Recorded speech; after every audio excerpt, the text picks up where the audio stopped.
अस्सलामुअलैकुम साथियों। अबू आसिम आज़मी के खिलाफ इम्तियाज़ जलील साहब ने एक बार फिर से महाज़ खोल दिया है। नगर पालिका का चुनाव महाराष्ट्र में 2 महीने के बाद होने वाला है, जिसको लेकर इमाम पार्टी ने अपनी चुनावी जनसभा का आगाज़ मानखुर्द शिवाजी नगर से शुरू किया है। यहाँ पर अबू आसिम आज़मी विधायक हैं, लेकिन एआईएमआईएम पार्टी का भी यहाँ पर अच्छा खासा वोट बैंक है।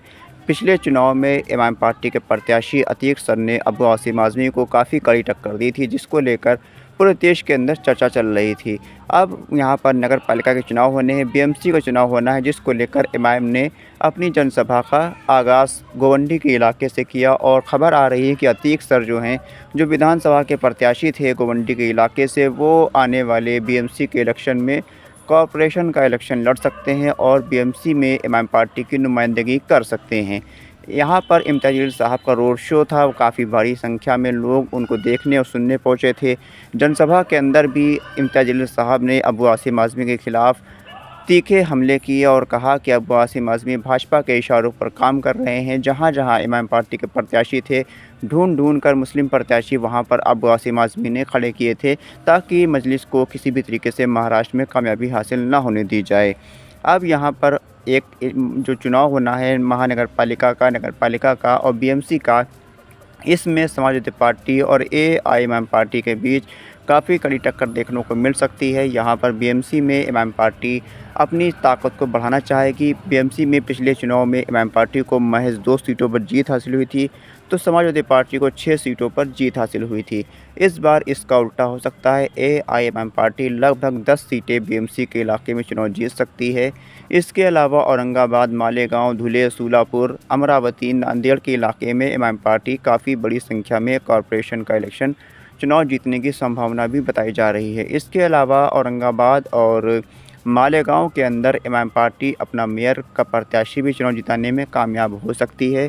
मालेगांव में इमाम पार्टी का मौजूदा वक्त में मुफ्ती मोहम्मद इस्माइल कासमी साहब विधायक हैं। इसके अलावा औरंगाबाद में इम्तियाज़ जलील साहब सांसद और विधायक रह चुके हैं, तो यहाँ पर भी इमाम पार्टी की अच्छी खासी सियासी रसूख है। पिछले कॉर्पोरेशन इलेक्शन में 25 सीटें औरंगाबाद में इमाम पार्टी ने जीती थी। इसके अलावा मालेगांव में 9 सीटें, इसके अलावा धुलिया के अंदर 4 सीटें, अमरावती में 12 सीटें और सोलापुर के अंदर 9 सीटें इमाम पार्टी ने जीती थी। और भी कई क्षेत्रों में इमाम पार्टी ने अच्छा परफॉर्मेंस दिया था। अब यहाँ पर 2 महीने के अंदर चुनाव होने हैं, जैसा कि सुप्रीम कोर्ट की गाइडलाइंस थी कि 4 महीने के भीतर इलेक्शन करवाए जाने थे। अब यहाँ पर उसका 2 महीने का अरसा गुजर चुका है और आने वाले 2 महीनों में संभावना है कि बीएमसी का इलेक्शन और महानगर पालिका का इलेक्शन महाराष्ट्र में जल्द हो सकता है, जिसको लेकर असदुद्दीन ओवैसी, इम्तियाज़ जलील साहब और अकबरुद्दीन ओवैसी साहब काफ़ी बड़ी-बड़ी जनसभाएं करेंगे और इमाम पार्टी को महाराष्ट्र में एक बार फिर से खड़ा करने की कोशिश करी जाएगी। महाराष्ट्र में इमाम पार्टी काफ़ी मजबूत है। यहाँ पर सांसद और विधायक इमाम पार्टी के चुनाव जीत चुके हैं। कॉर्पोरेशन इलेक्शन में भी 150 से ज़्यादा पार्षद इमाम पार्टी के पास हैं। एआईएमआईएम पार्टी इस इलेक्शन में अपने जो उम्मीदवार हैं, जिताऊ उम्मीदवार हैं, जो प्रत्याशी हैं, उनको जिताने की ज़्यादा से ज़्यादा कोशिश करेगी। इसके अलावा अबू आसिम आज़मी, जिन्होंने इमाम पार्टी के खिलाफ प्रचार प्रसार करने में कोई कसर नहीं छोड़ी थी, उनको भी इस बार सबक सिखाने की कोशिश इमाम पार्टी करेगी। खासकर उनके इलाके गोवंडी से इमाम पार्टी ने चुनाव का आगाज़ किया है, तो गोवंडी के अंदर आने वाले 6 वार्डों में इमाम पार्टी अपने उम्मीदवार उतारेगी और सभी सीटों पर इमाम पार्टी चुनाव जीतने की कोशिश करेगी।